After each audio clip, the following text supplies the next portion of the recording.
Kincses Ládikó, ahol a világ legszebb meséi laknak.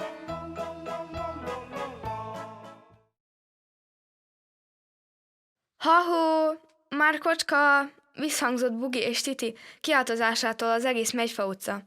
Micsoda lármát csapott azon az őszi reggelen a két jó madár.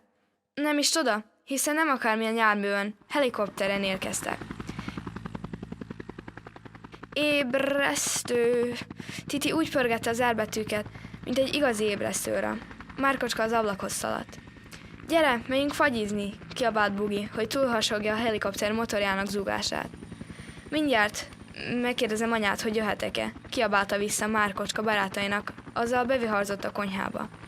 Anya, Bugiék mennek fagyizni, mehetek én is? Még véletlenül sem, hűvös van a fagyizáshoz. Ősszel már nem is készít a fagyis bácsi fagyit. Nyáron van a fagyi szezon. De ez már annyiszor megbeszéltünk, Márkocska. Én nem értem, hogy miért kell neked ennyi mindent 100-szor elmondani. Anya fáradtan sóhajtott egyet, majd újra a mosogató felé fordult. Részéről lezárta a témát.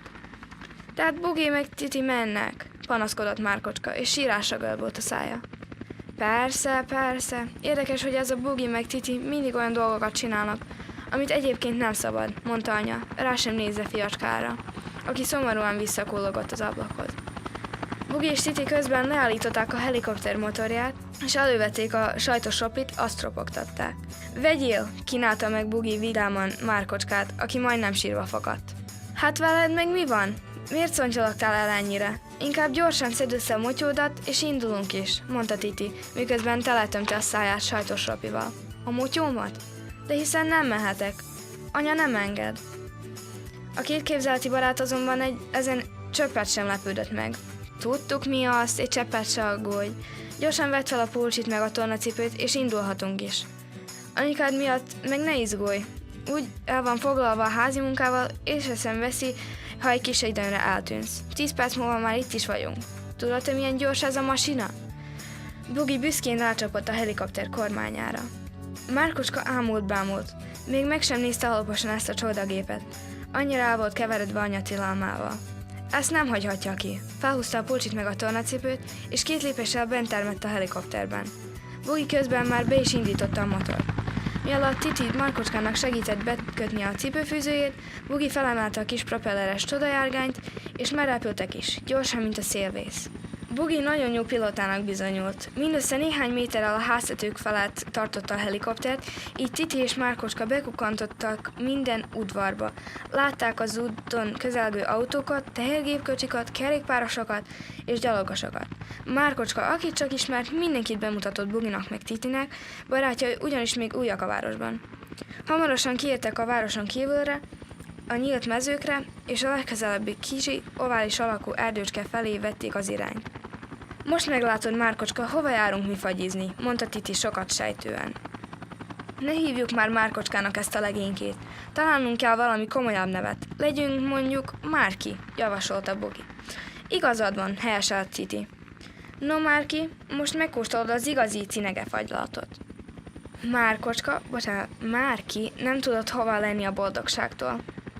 Egyrészt imponált neki az új név, másrészt pedig cinegefagylat. Az még milyen lehet? Hallott már Cinege nevű madárról, anyám mesélt róla, hogy késve rendelte meg a cipőt télire.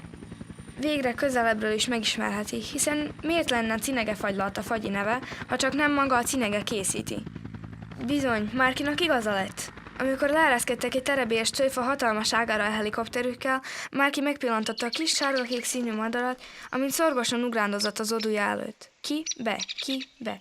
Rengeteg vendége volt. Mindenki szeretett volna még a tél beállta előtt jó bepakolni fagyiból. Ott volt a 2 mókus, egy borz, 3 beléb és egy harká is.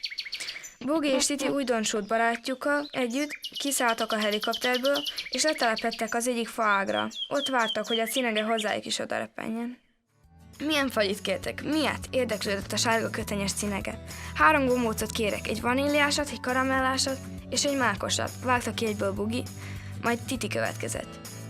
Én szilvalekvárosat, diósat és magyarosat kérek. Márki tétovázott. Nekem csak egy kuglit szabad. Ha velünk vagy, annyit tehetsz, amennyit csak akarsz, bátorította Bugi. Hát jó, akkor én is 3 gombócot kérek. Egy csokisat, egy meggyesat és egy vaníliásat, sorolta vidáman a kisfiú. A cinke percek múlva ki is hozta a fagylatot, és a 3 nagy fagyjevő elé tette a hatalmas adagokat. Akkora gombócok voltak, mint az öklöm. Jó ízűen megették az összeset, közben beszélgettek.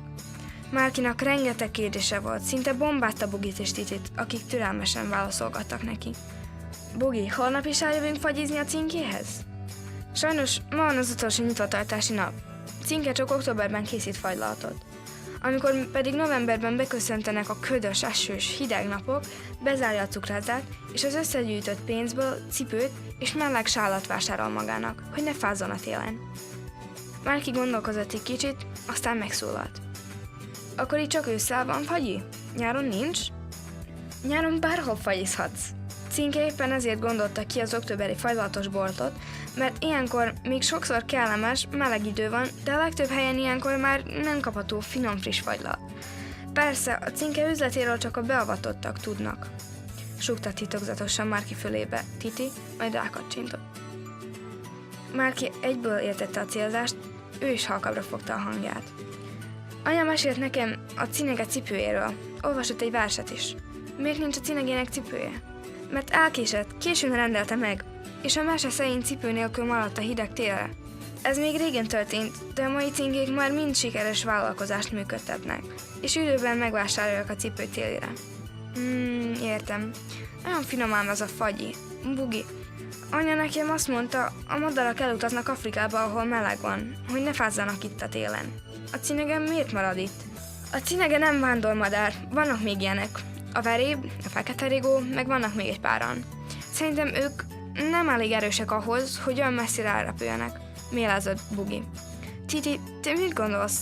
A cinege miért nem repül el Afrikába? Szerintem tájékozódni sem tud, mert hogy a vándormadaraknak mindnek van olyan szerkentyűje, mint az iránytű, és tudják, hogy merre kell repülni. Mi az az iránytű? Te még nem láttál iránytűt? Hazafelé megmutatjuk a helikopterben. Nekünk van, nehogy átévedjünk, ha hosszabb útra megyünk. Különben meg Márki, szerintem totál jó, hogy a cinke, ahelyett, hogy Afrikába repülne, inkább itt marad nekünk fagylaltot készíteni. Nem gondolod? Kérdezte Bugi. Dehogy nem, vágta rá Márki füligérő szája.